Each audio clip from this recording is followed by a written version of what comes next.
On the 16th of January 2011, there was a social unrest on the street of Libya, protesting against the long-standing leader, Muammar Gaddafi. It is believed that the Jasmine Revolution from Tunisia and Egypt has spread the influence to their neighboring country, which leads to this revolution.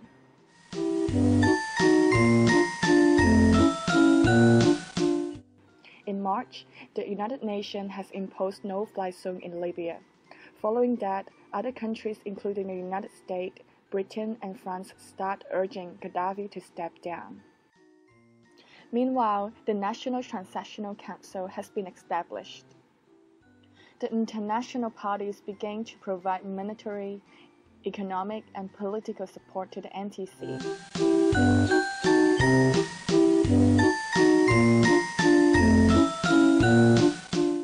Under the influence of the West, the NTC has released a vision of democratic Libya, hoping for democratic reform resembling that of the West.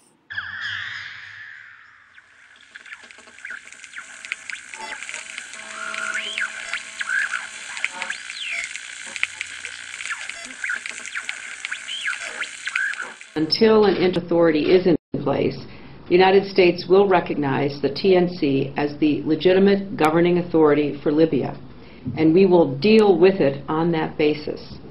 With increasing military help from NATO and the UN, anti-Gaddafi forces soon gained the most strategic place under their control, and finally on the 20th of October, Gaddafi was killed by its people. That officially ends the 10-month-long revolutions in Libya.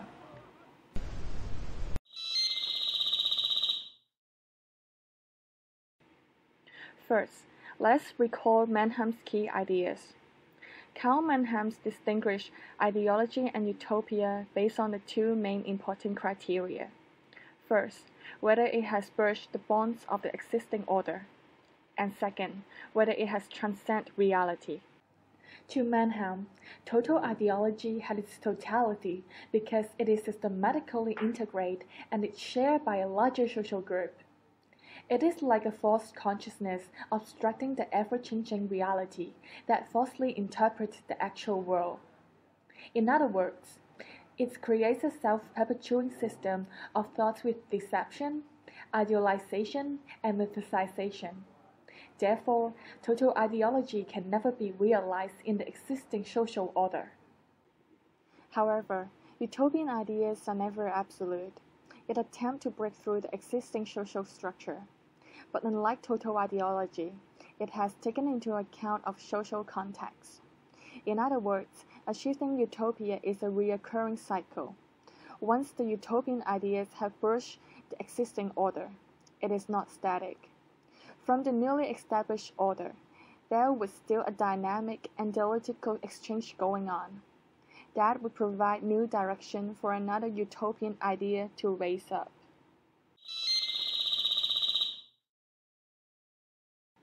When looking closely to a vision of democratic Libya, it seems to replicate the Western democratic discourse so closely.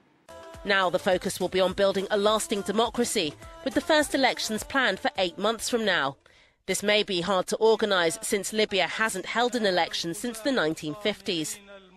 The future parliament is expected to be made of a national council with around 200 members. That group will have the task of choosing a prime minister and an interim government, then drafting a constitution within 60 days. The public will get the chance to have their say on the constitution through a referendum. With the ambition to set up constitutional government and embrace political pluralism, the interim government tried to adopt the Western doctrine in Libya, believing that it is possible for Libya to realize these democratic ideas as well.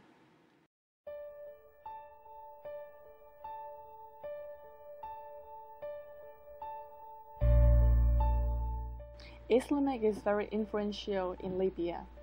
Many of them are conservative and have allowed only certain traditional ideas or beliefs. After the death of Gaddafi, the religious group now come up and claims setting up a government with their domination. Religion also limits the freedom of a woman can have. Under Islamic, women have to be very restrictive in their own life. When compared to men, women are deprived of basic freedom. Even after the holding of election, women are unlikely to vote, although the literacy rate in Libya is among the highest in the Arab world. Its education only presents a one-side view on how to respect authority. That means they have never ever come across the ideology of democracy in theory. All they know about democracy comes from the media. Under the rule of Gaddafi, alternative political parties and public organizations are not allowed. Media censorship and political coups are the usual practice. So, people do not have experience to participate publicly in the political discussion. All these show that most of the people in Libya do not have the democratic consciousness at this moment to support the development of democracy within the country. Moreover, Mannheim has always reminded us to look into the past. He wrote, "But if we look into the past, it seems possible to find a very adequate criterion of what is to be regarded as ideological and what as utopian." Here in the quote, the past has two levels. It could be the past of an established utopian system, or it could be the past of another system who shares similar social contexts. At our case, the government still hasn't achieved its aim by drawing up a political dogma for the country, and that hinders our observation to look into the past. Therefore, we choose to compare Libya with other Arab countries whose social structure is similar. The ideas being presented will not work. The structure that we are supporting is a non-democratic structure for Afghanistan. For example, in Afghanistan and Iraq, the U.S. has sent their army in and declared to facilitate the setting up of democratic governments. However, both failed at the end. There are ongoing warfare among opposition parties and religious groups. Conflicts are still going on among the people. They do not embrace political pluralism in making state decisions. Both countries' political systems are in chaos. All these failures in establishing an efficient democratic government is what exactly Mannheim told us. They failed to take care of the dialectical reality in the country. When we turn our attention again to Libya, we could see ongoing political developments happening in the country. For example, the influential religious group demand for higher political participation in the new government. Islamic ideas are now likely to be the new dogma for the country.